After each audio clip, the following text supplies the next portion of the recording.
A conferência virou um método de governo, ou seja, a democracia representativa pode e deve contar com a participação direta dos cidadãos na construção das políticas públicas, na elaboração, na execução e na avaliação. É a segunda que nós estamos fazendo. Mais de 3.000 municípios tiveram suas conferências municipais, as conferências setoriais. Incorporamos nesse vasto território da cultura a moda, a arquitetura, o design, o artesanato, fora todas essas áreas que nós tradicionalmente já consideramos parte da cultura. Tudo isso elaborando propostas, refletindo sobre a política pública que está sendo construída no Brasil, com muitas propostas.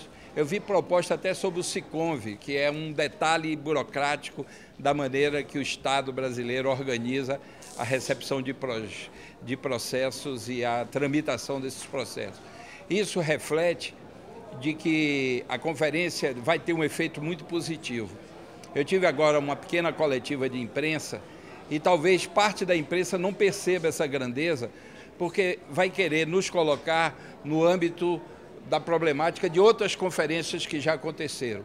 Aqui não é a conferência de saúde, aqui não é a conferência de educação, aqui não é a conferência de segurança pública, não é a de comunicação, aqui é a conferência de cultura, que está trazendo à tona uma problemática complexa que, no conjunto, reforça a diversidade cultural brasileira, ajuda a institucionalizar a cultura num Estado democrático, fortalece a participação do cidadão, do artista, do produtor cultural, do empresário da área da cultura na construção de políticas. Por exemplo, eu vi ali moção no sentido de que o Congresso se volte para elaborar leis específicas que garantam relações saudáveis no mundo do trabalho da cultura. Então, é um detalhe, mas faz parte dessa construção que estamos fazendo. Então, não é saudável, não é politicamente correto, não é democrático querer emoldurar essa conferência com problemáticas que aconteceram em outras conferências. Se o governo fosse sólido, seria um poliedro. Cada dimensão do governo é uma política pública, tem educação, tem saúde, relações internacionais, economia, todas essas.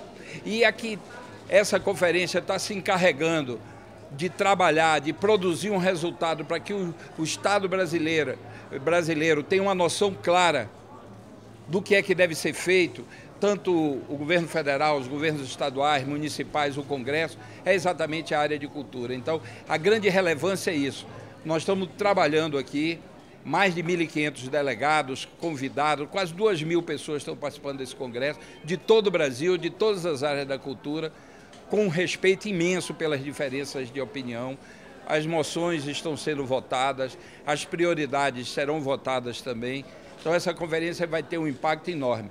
A primeira, que foi bem menor, bem menos significativa, onde as pessoas ainda não tinham essa noção da força de um instrumento desse para a construção de política pública, mas mesmo assim, se você analisar toda a prática do Ministério depois da primeira conferência, é profundamente marcada pela primeira. Essa aqui vai ser decisiva no sentido, inclusive, de garantir a continuidade dessas políticas, de abrir ainda mais o que a gente está fazendo, de aprofundar essa associação de toda a área cultural, um sentimento de pertencimento a um campo que é fundamental para a construção do Brasil que a gente quer. Então, para mim, eu estou ultra otimista, acho que a conferência começou bem, transcorreu dentro de um clima absolutamente positivo e está terminando muito positivamente. Então, eu acho que o impacto dessa conferência vai ser muito maior do que a gente poderia ter imaginado antes dela acontecer.